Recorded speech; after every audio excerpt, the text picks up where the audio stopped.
Dear student, हम applications of conductance measurement की continuation के अंदर आज दूसरी एप्लीकेशन देखेंगे। उसकी पहले वाले लेक्चर के अंदर हमने देखा था कि किसी की भी हम आयनिक कंडक्टेंस, आयनिक चालकता जो है वो किस प्रकार निर्धारित कर सकते हैं।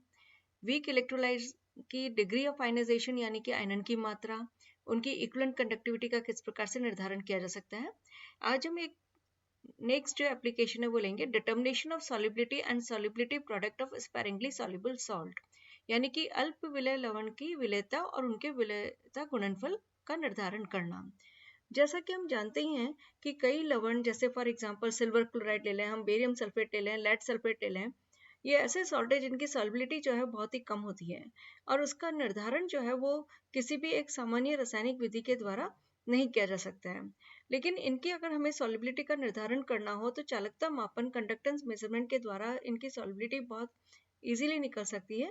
और बेसिकली इन जो सॉल्ट्स हैं, इस प्रकार के जो सॉल्ट्स हैं, उनके लिए माना जाता है कि इनके जो सैचुरेटेड सॉल्यूशंस हैं उसके अंदर ये पूर्ण आयनित अवस्था के अंदर होते हैं, यानी कि उनकी जो बहुत अति सूक्ष्म मात्रा होती है वो विलाय की बहुत अधिक मात्रा के अंदर विलय रहती है। इसका मतलब ये हो गया कि इनकी सॉल्युबिलिटी का जो अमाउंट है, जो पर लीटर ऑफ द जो सॉल्वेंट है वो बहुत ही कम होता है।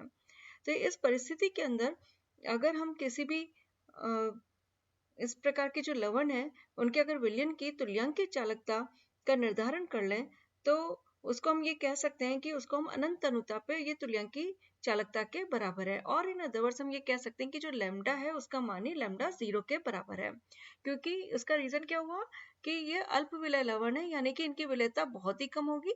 तो अगर हम इसकी विलयता निकालते भी हैं तो उसकी मात्रा इतनी कम होगी, और जब इतनी कम होगी इसका मतलब ये हो गया कि विलाय की बहुत अधिक मात्रा के अंदर इनकी जो खुद का जो ग्राम जो अमाउंट जो होगा, अमाउंट ऑफ सॉल्युबल जो सब्सटेंस है वो, उसकी वैल्यू बहुत ही कम होगी। अब जब वो बहुत कम होगी तो हम ये कह सकते हैं कि अनंत अनुता के ऊपर ये पूर्णतः आयनित अवस्था के अंदर है।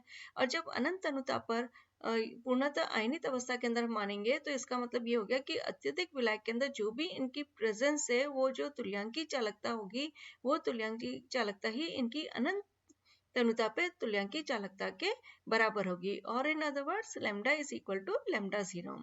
एक फॉर्मूला जैसा कि हमने पहले देखा था, kappa by C is equal to lambda 0 होता है, यानी कि कापा क्या है यहाँ पर, विशिष्ट चालकता है, और सी जो है इनकी कंसेंट्रेशन है ग्राम्स पर लीटर या मोल्स पर लीटर के अंदर। तो इस प्रकार हम लेमडा 0 और कापा का मान जैसे ही हमको अगर मिल जाएगा, ज्ञात कर लेंगे हम एक्सपेरिमेंटल मेथड के थ्रू, तो हम सी की जो वैल्यू है वो बहुत इजीली निर्धारित कर सकते हैं। और सांद्रता का मान आते ही हम विलेयता निकाल लेंगे, और विलेयता का मान आती है हम उसकी विलेयता गुणनफल या सॉल्युबिलिटी प्रोडक्ट भी जो है वो डिटरमाइन कर सकते हैं। अब हम जानते हैं कि लैम्डा 0 जो है वो किसके बराबर होती है, lambda plus 0 plus lambda negative 0। तो इस प्रकार स्पेसिफिक कंडक्टेंस और इक्विवेलेंट कंडक्टेंस का हम डिटर्मिनेशन करेंगे। जैसे कि अब हम एक एग्जांपल देखते हैं, एक न्यूमेरिकल प्रॉब्लम ले रहे हैं। At 20 degree Celsius the conductance of saturated solution of silver chloride is 1.33 into 10⁻⁻⁴ ohm inverse metre inverse. यहाँ पर ये ध्यान देने वाली बात है, जैसा कि हमने पूर्व में कहा था अभी, कि इसका जो संतृप्त विलयन होगा, संतृप्त विलयन पे जो भी चालकता होगी वो ही इसकी जो मतलब हम ये मान के चलेंगे कि संतृप्त अवस्था के अंदर ये पूर्णतः आयनित अवस्था में है। तो इस टाइम पर इसकी जो चालकता हमें दे रखी है वो है 1.33 into 10⁻⁻⁴ ohm inverse metre inverse. इसका मतलब ये किसका मान हो गया, कापा का मान हो गया।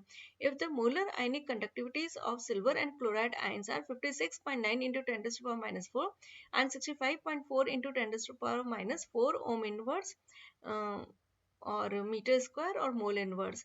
सो then calculate the solubility and solubility product of the silver chloride.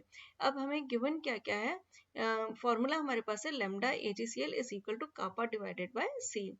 कापा का मान यहाँ पर दे रखा है, जैसा कि हमने यहाँ पर देखा कि कापा का विशिष्ट चालकता का मान यहाँ पर दे रखा है 1.33 into 10⁻⁴।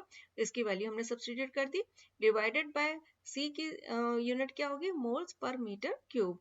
और in other words lambda AgCl is equal to 1.33 into 10⁻⁴ divided by C, ohm inverse metre square और मोल इनवर्स। अब जैसा कि हम जानते हैं कि अनंत तनुता पे जो तुल्यांकी चालकता होती है lambda zero, that would be equal to lambda zero silver plus lambda zero chloride negative. इनके हमने देखा है कि क्वेश्चन के अंदर हमको वैल्यूज दे रखी है, मोलर आयनिक कंडक्टिविटी सिल्वर की दे रखी है और हमें क्लोराइड की भी दे रखी है। तो 56.9 plus 65.4 into 10⁻⁴ ohm inverse metre square mole inverse. और इन अदर वर्ड्स अगर हम इसको कैलकुलेट करते हैं तो ये आती है 0.01253 ohm inverse metre square mole inverse. अब हम देख सकते हैं कि हमारे पास लैम्डा जीरो AgCl का मान आ गया है, कापा का मान हमारे पास है ही है, तो हम C का मान बहुत इजीली निकाल सकते हैं। स्पैरिंगली सॉल्युबल सॉल्ट के केस में हमने एक एसम्पशन पहले ही बना चुके हैं कि जो भी तुल्यांकी चालकता होगी इसकी, वो किसके बराबर होगी, अनंत अनुता पर तुल्यांकी चालकता के बराबर होगी। लैम्डा जीरो AgCl का हम मान निकाल चुके हैं, जो हम यहाँ पर सब्स्टिट्यूट कर देंगे। C की वैल्यू इस प्रकार से हम निकाल लेते हैं, तो C का मान हमारे पास आ गया, इसके बराबर हो गया। और ये इसकी यूनिट क्या होगी, मोल पर मीटर क्यूब। अब जो सांद्रता है उससे हम सॉल्युबिलिटी इजीली निकाल सकते हैं, क्योंकि 1 मीटर क्यूब जो है that will be equal to 10⁻³ litres contains this amount of silver chloride. हम ये कह सकते हैं कि 1 मीटर क्यूब या 10⁻³ लीटर जो है उसमें ये अमाउंट यहाँ पर है। तो अब हम इसको अगर पर लीटर में अगर कन्वर्ट करना चाहते हैं तो हम क्या करेंगे, इसको डिवाइड कर देंगे 10⁻³ से।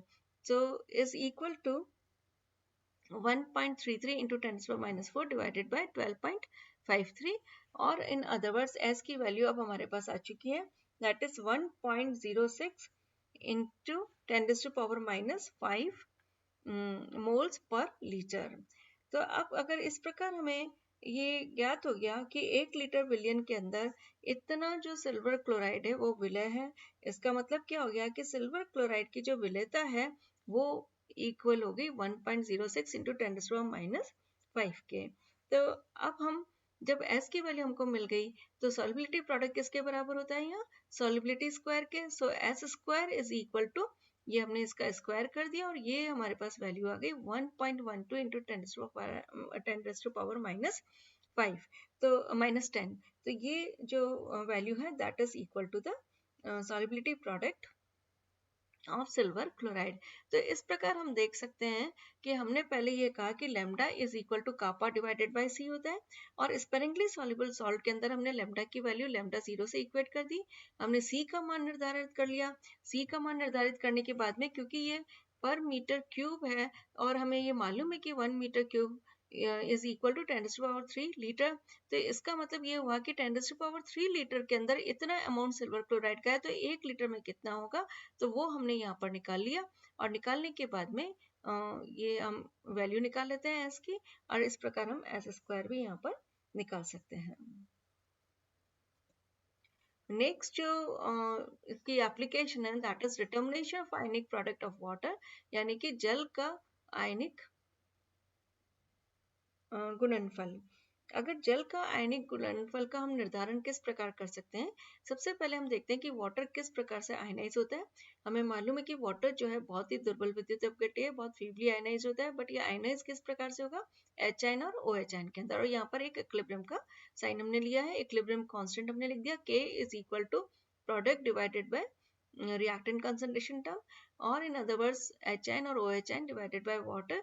H आयन और OH आयन, क्योंकि हमें मालूम है कि जो वाटर है उसकी आयनन बहुत ही कम होता है, बहुत वीक इलेक्ट्रोलाइट है, तो इसको हमने इससे मल्टीप्लाई कर दिया, ऑलमोस्ट एक कांस्टेंट फैक्टर है। सो H आयन और OH आयन का जो प्रोडक्ट होगा that would be equal to KW, और KW को हम आयनिक प्रोडक्ट यानी कि आयनिक गुणनफल जल का कहते हैं। अब इसको भी हम देख सकते हैं कि न्यूमेरिकल में किस प्रकार से इसका निर्धारण करते हैं हम। So the conductance of pure distilled water हमें दे रखी है 5.54 into 10⁻⁶ ohm inverse metre inverse. इसका मतलब ये कापा का मान है। आयनिक कंडक्टेंस हमको दे रखी है H आयन और OH आयन की, इनकी दोनों की वैल्यूज हमको दे रखी है, और हमें कहा गया है कि KW जो है उसको कैलकुलेट करिए। अब इक्विवेलेंट कंडक्टिविटी ऑफ वाटर, जैसा कि हमने पहले देखा पूर्व में भी कापा जो lambda is equal to kappa by C होता है, तो हमने ये वैल्यू रख दी, डिवाइडेड बाय कंसंट्रेशन कंसंट्रेशन निकालने का क्या तरीका है वाटर का कि 1000 divided by 18 is equal to आ जाएगा 50, 18 इसका मॉलिक्यूलर वेट है, सो 55.5 मोल्स पर लीटर हो गया, that would be equal to 55.5 mole into 10⁻³ metre -3। So ये वैल्यू हमने यहाँ पर सब्स्टिट्यूट कर दी, इस प्रकार हमें लैम्डा का मान मिल जाता है। अब हमें मालूम है कि अनंत अनुता पे जो तुल्यांकी चालकता होगी वो इसके आयनिक जो भी आयन है उनकी कंडक्टेंस के सम के बराबर होगी। सो लैम्डा 0 की हम वैल्यू निकाल लेते हैं। इस प्रकार ये वैल्यूज हमको क्वेश्चन में दे रखी है, तो इन दोनों को ऐड करके हम ये वैल्यू निकाल लेते हैं। अब अल्फा का मान किसके बराबर होता है, lambda divided by lambda 0 degree of ionisation. So lambda की वैल्यू निकाल ली, लैम्डा 0 की वैल्यू हमने निकाल ली, तो it comes out to be 1.80 into 10⁻⁹। अब अगर हम इस इक्विलिब्रियम को देखते हैं तो हम इस प्रकार से लिख सकते हैं जैसे कि उस सवाल के अंदर हमने दिया था HN OHN is equal to alpha C, और इन अदर वर्ड्स जब अल्फा की वैल्यू हमको मालूम है, सी की वैल्यू हमको मालूम है, हम इन दोनों को मल्टीप्लाई कर देंगे और हमारे पास जो है वो आयनिक प्रोडक्ट की वैल्यू आ जाएगी। So that would be equal to ये आया है 1.02 इंटू 10⁻⁴। यहाँ पर बीच में इस इक्वल टू आएगा, पहले हम HN और OHN की कंसंट्रेशन निकाल रहे हैं, तो ये एक एक की कंसंट्रेशन जो है क्योंकि दोनों की इक्वल है इसलिए यहाँ पर इस इक्वल टू मान ले, सो इज इक्वल टू 1.01 है। और इसी प्रकार यहाँ पर भी ये आयनिक प्रोडक्ट है तो इसलिए हमने इसको यहाँ पर मल्टीप्लाई कर दिया, तो इन दोनों वैल्यूज को हमने मल्टीप्लाई कर दिया, ये HN के लिए है और ये OHN के लिए, तो ये वैल्यू आ गई 1.02 इंटू 10⁻⁴। अब है calculation of degree of hydrolysis and hydrolysis constant, कि हम किसी भी जो जल अपघटनांक है या जल अपघटन स्थिरांक है किसी भी लवण का, उसका हम निर्धारण किस प्रकार से कर सकते हैं। जैसे कि यहाँ पर हमने एक सॉल्ट लिया है BA यहाँ पर हमने सॉल्ट लिया है जो वीक एसिड और स्ट्रॉन्ग बेस का है, दुर्बल अम्ल और प्रबल बेस का है। इसके हम जल अपघटन पर अगर विचार करें तो इस प्रकार से होगा कि वीक एसिड है तो ये HA बन जाएगा और B प्लस OH नेगेटिव बन जाएगा। इस प्रकार क्योंकि ये तो आयनिक अवस्था के अंदर है तो इसको हम हटा सकते हैं, बचा हुआ रिएक्शन में जो रिजल्टेंट हमारे पास क्या रहेगा, A- plus H2O is equal to HA plus OHN। अगर हम ये मान लें कि एक में से अगर H part degree of hydrolysis है तो HA की जो सांद्रता होगी वो भी H के बराबर होगी या OHN की भी जो होगी वो H के बराबर होगी। सो यहाँ पर लैम्डा इज इक्वल टू हमने लिया है equivalent conductivity of salt solution, lambda prime हमने लिया equivalent conductivity of the salt solution in presence of excess of weak acid, कि दुर्बल अम्ल के जो अधिक्य है उसकी प्रेजेंस के अंदर जो भी लवण विलयन है उसकी तुल्यांकी चालकता जो है वो लैम्डा प्राइम के बराबर होगी।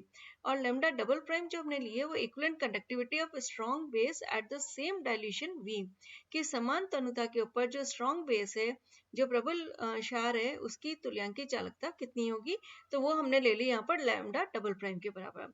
अब conductance due to strong base जो होगी वो कितनी होगी, H मल्टीप्लाई बाय क्योंकि यहाँ पर हमने लैम्डा डबल प्राइम लिया है तो यहाँ पर हमने लैम्डा डबल प्राइम लिख दिया। इसी प्रकार कंडक्टेंस ड्यू टू अनहाइड्रोलाइज्ड सॉल्ट यहाँ पर कितना रिमेनिंग रह गया, 1 - H, तो 1 - H को सॉल्ट की जो हमने ली है in presence of excess of acid वो लिए हमने लैम्डा प्राइम, तो यहाँ पर हम लिख देंगे lambda prime. So lambda is equal to किसके बराबर हो जाएगा कि जो भी अनहाइड्रोलाइज सॉल्ट है और जो भी स्ट्रॉन्ग जो वैल्यू है H लैम्डा यानी कि जो हाइड्रोलाइज हो गया, so H is equal to lambda minus lambda prime divided by lambda double prime minus lambda prime, और इन अदर वर्ड्स KH की जो वैल्यू होगी वो किसके बराबर हो जाएगी, H² डिवाइडेड बाय 1 - H, क्योंकि यहाँ पर अगर हम इसको C से मल्टीप्लाई कर दें इसको भी C से मल्टीप्लाई कर दें तो इसको भी C से मल्टीप्लाई करना पड़ेगा।